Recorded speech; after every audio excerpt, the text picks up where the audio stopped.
बांग्लादेश में जो बांग्लादेश के सेना प्रमुख हैं वो तुर्की की यात्रा पर जा रहे हैं। वकार उर रजा नाम है इनका। तुर्की की यात्रा पर जा रहे हैं। बोले जा सकता है, कोई भी देश कहीं भी यात्रा पर जा सकता है। 5 दिवसीय यात्रा पर जा रहे हैं। बोले ठीक है, चले जाने दो, क्या इशू है। इशू ये है कि इनसे मिलने अभी इसी हफ्ते आसिम मुनीर भी गए हुए थे। आसिम मुनीर से मुलाकात होती है और उसके तुरंत बाद आपसे मुलाकात का समय आ जाता है। आसिम मुनीर की मुलाकात, और आसिम मुनीर को इस देश ने अपने देश का सर्वोच्च सेना पदक सम्मानित करने के लिए दे दिया। तो सवाल वहीं आकर खड़ा हो गया, इसका मतलब क्या अभी भी कुछ कुछ चल रहा है? क्या तारिक रहमान भी कहीं ना कहीं मोहम्मद यूनुस के दिखाए रास्ते पर ही भारत विरोध में आगे बढ़ रहे हैं? क्योंकि अल्टीमेटली ये सारी कवायद, अगर इस रिलेशन को समझने में किसी को दिक्कत हो तो इतना समझ लीजिए कि तुर्की पाकिस्तान आधी कटी रोटी हो रखे हैं। अब ऐसे में इन दोनों का साथ होना और पाकिस्तान के साथ, पाकिस्तान के कहने पर, जिसका पाकिस्तान का इतना सम्मान वहां हो रहा हो, वहां बांग्लादेश के सेना प्रमुख को बुलवाया जाना और बुला करके खुद अपनी तरफ से रक्षा डील। तो आज मैं आपके सामने ये बताने के प्रयास में हूं कि क्या अभी भी भारत के लिए बांग्लादेश में चिंता खत्म होने की बात है या नहीं है। क्योंकि बांग्लादेश में जिस तरह के हालात हैं वो ऊपर से सुपरफिशियली नहीं दिखाई दे रहे, लेकिन डिप्लोमेटिकली अगर कुछ तैयारियां हैं तो भारत के लिए क्या चिंता का विषय है। क्योंकि ये महाशय जब थे तब इन्होंने तो पाकिस्तान का बिल्कुल हैंड इन हैंड ही कर दिया था। अगर थोड़े दिन और रह जाते तो शायद ये कह देते कि 1971 में गलती हो गई थी, वापस से पाकिस्तान ही बन जाते हैं। मतलब ये बहुत तेजी से लौट रहे थे। ऐसे में अब अर्दगन के सहारे वही सब जो हो रहा है ये अपने आप में एक चर्चा का विषय है। क्योंकि शनिवार की सुबह ही बांग्लादेश के जो जनरल हैं वकार उर जमा, वो यात्रा पर निकल चुके हैं। 5 दिवसीय यात्रा है और इसके लिए इन्हें बाकायदा प्रॉपर तरीके से इनवाइट किया गया है उस समय जब आसिम मुनीर यहां पर जाकर लौटे हैं। चलिए साहब, तो ये आसिम मुनीर के साथ तस्वीरें पहले देख लीजिए। ये 14 जुलाई की है और 19 जुलाई को आप पहुंच जाते हैं। पहले आसिम मुनीर का सम्मान और उनके गले में पदक डलता हुआ देख लीजिए। अब थोड़ा सा इनके बारे में भी जान लीजिए, ये कौन है। असल में शेख हसीना के रिलेटिव हैं। अब आप कहेंगे शेख हसीना के रिलेटिव हैं तो इनको तो नहीं भेजना चाहिए। असल में शेख हसीना के समय पर ही ये जनरल बने थे, लेफ्टिनेंट जनरल वकार उस जमा। उस समय जब शेख हसीना प्राइम मिनिस्टर हुआ करती थी वर्ष 2024 में, तब इन्हें लेफ्टिनेंट जनरल से जनरल बनाया गया था। ये उस समय की तस्वीरें हैं। ये शेख हसीना के रिलेटिव भी बताए जाते हैं, मतलब इनकी बहन के पति कहे जाते हैं रिलेटिव्स में, चाची के चाचा के कुछ टाइप से। ठीक है, रिलेटिव्स भी हैं और ये सब सेना प्रमुख भी बनते हैं। लेकिन सेना प्रमुख बने 2024 में। अगस्त 2024 में आप जो हुआ वो सबके सामने है। शेख हसीना के लिए वहां से फरमान आ जाता है। शेख हसीना अगस्त 2024 में छोड़कर वहां से निकलती हैं। जब शेख हसीना निकलती हैं तो शेख हसीना का रिलेटिव जो जनरल है, उन्होंने कितना अच्छे से बांग्लादेश के अंदर सब कुछ संभाला, वो अब बांग्लादेश में बड़ा चर्चा का विषय बना हुआ है। सोचिए, ये तारीखों पर अगर आप नजर डालें तो 5 अगस्त को शेख हसीना निकलती हैं। 7 अगस्त 2024 को ये खुद अनाउंस करते हैं वकार उस जमा कि शेख हसीना जा चुकी हैं, अब अंतरिम गवर्नमेंट बनाई जाएगी। और उस अंतरिम गवर्नमेंट के अंदर मोहम्मद यूनुस आते हैं। यानी शेख हसीना के प्रति वफादारी नहीं दिखाई से मतलब देश के प्रति वफादारी, लोकतंत्र के प्रति वफादारी कि चलो जनता ने हटा दिया, चलो कोई बात नहीं, अब अगर अंतरिम सरकार बननी है बना देते हैं। अंतरिम सरकार बनाते हैं, उसके बाद में फिर अनाउंस करते हैं कि 2025 के एंड तक हम लोग इलेक्शन करवा देंगे। यानी कि मात्र 1 साल के भीतर भीतर बांग्लादेश में बाई इलेक्शन होगा। ये बाई इलेक्शन अनाउंस कर देते हैं, वही वाले इलेक्शंस जो कि आपको जिसके माध्यम से ये तारिक रहमान चुन करके आए। इनके द्वारा पूरी तरह जिस समय बांग्लादेश के अंदर भारत विरोध में या तमाम चीजें मोहम्मद यूनुस के द्वारा की जा रही थी, उस समय ये प्रयास किए जा रहे थे कि बांग्लादेश में री इलेक्शन हो। इनके प्रयासों से बांग्लादेश में री इलेक्शन होते हैं। मोहम्मद यूनुस लगातार सारी हरकतें कर रहे होते हैं कि कैसे भारत के खिलाफ बयानबाजी को युद्ध तक ले जाया जाए। ये उससे भी बचा करके बांग्लादेश को निकाल ले जाते हैं।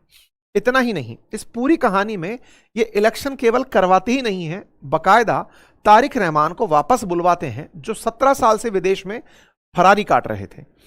फरारी काट रहे तारिक रहमान बांग्लादेश लौटते हैं, उनका पूर्व सम्मान के साथ स्वागत किया जाता है और करके फिर इलेक्शन कंडक्ट करवाए जाते हैं और उस इलेक्शन में तारिक रहमान प्रधानमंत्री बनकर आते हैं। अब देखिए, शेख हसीना के साथ रह लिए, मोहम्मद यूनुस के साथ रह लिए, अब तारिक रहमान की बारी थी। तारिक रहमान पद पर बैठते ही डे 1 में इन सबसे मुलाकात करते हैं, तीनों सेना प्रमुखों से। सबसे पावरफुल थल सेना का अध्यक्ष होता है पाकिस्तान के अंदर और यहां पर। इनसे मुलाकात होती है। इनको मुलाकात में तारिक रहमान, सोचा यही जा रहा था कि पहले दिन ही पद से हटा देंगे, क्योंकि तुम शेख हसीना के समय से हो, तुम्हारा अब कोई टेन्योर सीमित बचा नहीं है, तुमको हट जाना चाहिए। लेकिन तारिक रहमान, तमाम चीजें हेडलाइंस चलती रही, फर्जी खबरें चलती रही, तारिक रहमान ने जनरल को हटा दिया, नहीं हुआ। तारिक रहमान ने बाकायदा वकारुज्जमान को बनाए रखा। और जो सर्विस नियम है कि सेना के अंदर जनरल या तो 3 साल रहता है या 60 साल की उम्र तक रहता है। तो 60 साल तो ये इस साल हो गए सितंबर 2026 में, लेकिन इन्हें 3 साल वाला पद कार्यकाल की सितंबर अगले 2027 के अंदर आपको हटाया जाएगा, यानी कि इनको पूरा पद का कार्यकाल सुनिश्चित करके इनको दिया, जून के अंदर, सॉरी। तो ऐसे में ये अगले 11 महीने अब बांग्लादेश के और रक्षा सहयोग में रहने वाले हैं। तारिक रहमान इन्हीं के साथ अपनी थल सेना के जितने भी अभी इन दिनों प्रैक्टिसेस चल रहे हैं उन कैंप्स में भी देखे गए, और बाकायदा एक बढ़िया केमिस्ट्री इन लोगों के बीच में यहां पर ऑब्जर्व की गई। और सोचिए, तारिक रहमान पद पर बैठते हैं और इनको बांग्लादेश को रिप्रेजेंट करने के लिए दुनिया भर के देशों में भेजते हैं, जिनमें यूएस में 29 मार्च को हुई यात्रा भी प्रमुख है कि आप जाइए और हमारे लिए कुछ डिफेंस डील करके आइए। ऐसे में अब आर्मी चीफ का यानी कि वकारुज्जमान की जो तुर्की यात्रा है उसके मायने ये निकाले जा रहे हैं कि ये बांग्लादेश में जो सरकार है उसके वफादार हैं और उसके लिए ये कुछ करने जा रहे हैं। तो पहले तो ये इनकी क्रेडिबिलिटी हुई। अब सवाल बना कि क्या करने जा रहे हैं। तो असल में तुर्की इन दिनों डिफेंस एक्सपोर्ट में तगड़ी तेजी से आगे बढ़ा है। जब से रशिया यूक्रेन युद्ध शुरू हुआ, बायरख्तार ड्रोन्स ने रूस को नुकसान पहुंचाया, उस समय से तुर्की के जो ड्रोन्स हैं वो दुनिया भर में बेचे जा रहे हैं, और उन्हीं ड्रोन्स को हाल ही में बांग्लादेश में भी देखा गया भारतीय सीमा के साथ। ऐसे में खबर आती है कि तुर्की के विदेश मंत्री बांग्लादेश की यात्रा पर आते हैं और यहां पर इनके बीच सैन्य खरीद को लेकर समझौते होते हैं। तो कुल मिलाकर खबर यह है कि ये जब जा रहे हैं तो बांग्लादेश के अंदर अब तुर्की का रक्षा सहयोग बढ़ने वाला है, क्योंकि हाल ही में आर्टिलरी गन, आर्टिलरी गोला बारूद, शैल, छोटे हथियार और बायरख्तार ड्रोन समेत तमाम चीजें यहां देखी गई हैं। अब सवाल बनता है कि तुर्की और बांग्लादेश नजदीक आ गए तो इसके मायने क्या निकाले जाएंगे। तो साहब, सबसे पहली बात तो यह कि तुर्की इनके ग्रेटर बांग्लादेश के जो मोहम्मद यूनुस का सपना है उसका समर्थन करता है, यानी कि ये अपने आप में एक वो बात हुई कि बांग्लादेश को ये चाहता है कि भारत को नुकसान पहुंचाए, ये उस विचारधारा का है। ऐसे में तुर्की के टॉप डिफेंस ऑफिशियल्स बांग्लादेश में यूनुस सरकार से पिछले साल मिलने आए थे। आप उसकी खबर और हेडलाइन यहां पर देख सकते हैं। इतना ही नहीं, बांग्लादेश ने $600 मिलियन के 6 टर्किश हेलीकॉप्टर एक्सेप्ट किए। यह खबर आप जनवरी 20, 2026 की देख सकते हैं। यह अटैक हेलीकॉप्टर मिसाइल से लैस और गोला बारूद से लैस इन्होंने $600 मिलियन में तुर्की से खरीदे। इतना ही नहीं, इन्होंने बकायदा ड्रोन्स भी हाल ही में भारत के बॉर्डर पर मोहम्मद यूनुस के टाइम पर अपॉइंट किए थे। साथ में इसी साल जून 2026 में यहां के यानी तुर्की के जो विदेश मंत्री हैं वो यहां पर पहुंचते हैं, जिनका नाम हकान फिदान है, और वो यहां पहुंच करके 2+2 कंसल्टेशन के लिए तारिक रहमान से बात करते हैं कि हमारा डिफेंस मिनिस्ट्री और विदेश मंत्रालय आपसे 1-2 बात करना चाहता है। यानी कि यहां पर बहुत तेजी से रिलेशन आगे बढ़ रहे हैं। बढ़वा कौन रहा है? पाकिस्तान। चाह क्या रहा है कि पाकिस्तान के मंसूबे बांग्लादेश में पूरे हों। बिल्कुल इस प्रकार के काम, और इसी कारण से आप 9 जुलाई 2026 की खबर देखते हैं कि भारत के मात्र सीमा से 100 किलोमीटर भीतर 100 किलोमीटर की रेंज में बोगुरा नामक जगह पर तुर्की के साथ मिलकर बांग्लादेश ड्रोन फैक्ट्री लगाने के लिए आदेश दे देता है। यह रहा वो जगह बॉर्डर से 100 किलोमीटर की दूरी पर, जो कि भारत के लिए बहुत स्ट्रेटेजिकली इंपॉर्टेंट होगा। अगर यहां पर टर्किश ड्रोन होंगे, टर्किश ड्रोन का निर्माण होगा, संवेदनशील जगह। कुल शॉर्ट में बात इतनी है, बांग्लादेश पूरा बॉर्डर अपने साथ कनेक्टेड है तो पूरे संवेदनशील माना जाए। लेकिन कुल मिलाकर यह है कि बांग्लादेश अब तुर्की की मदद से सैन्य ताकत बढ़ा रहा है। एक तरफ पाकिस्तान चाइना की तरफ से इनकी मदद करवा रहा है, तुर्की की तरफ से करवा रहा है। कुल मिलाकर बांग्लादेश में पाकिस्तान अब अपने मंसूबों को कामयाब करने के लिए एक फ्रंटियर और खोल रहा है। क्या यह चुनौतीपूर्ण बात है? बिल्कुल चुनौतीपूर्ण है। कैसे? भारत अब तक युद्ध की जब तैयारी करता था, हमारे एयर स्क्वाड्रन लगाए जाते थे, सेना की तैयारियां होती थी, तो होती थी पाकिस्तान बॉर्डर पर और चाइना बॉर्डर पर। बांग्लादेश फ्रेंडली कंट्री था, इतना कि हमारा बॉर्डर भी पोरस बॉर्डर था कि इन पर हमने फेंसिंग तक नहीं करा रखी थी कि जरूरत नहीं है, हमारा मित्र राष्ट्र है। लेकिन जब बीते 2 सालों में जो भारत और बांग्लादेश के संबंधों में तलखी आई, पाकिस्तान ने उसे एक अपॉर्चुनिटी की तरह से लपका।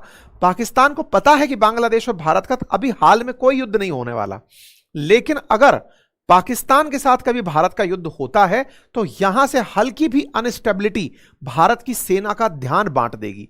भारत अगर तीन तीन मोर्चों पर, उधर से अरुणाचल से लेकर के पूरा लद्दाख तक चाइना बॉर्डर के साथ, इधर बांग्लादेश के साथ भारत 4000 किलोमीटर का बॉर्डर शेयर करता है, सबसे बड़ा बॉर्डर शेयर करता है। ऐसे में उस बॉर्डर पर कहीं भी कोई छुटपुट घटना हुई, क्योंकि इधर भी बीएसएफ लगी हुई है और पाकिस्तान बॉर्डर पर भी बीएसएफ लगी हुई है, तो ऐसे में कोई भी अगर यहां पर तलखी होती है तो भारत के लिए अपने आप में सेना का डिप्लॉयमेंट करना, अपने एयर स्क्वाड्रंस को अपॉइंट करना, यह अपने आप में एक स्ट्रेटेजिकल खर्चा है और यह भारत के लिए एक स्ट्रेस का पॉइंट है।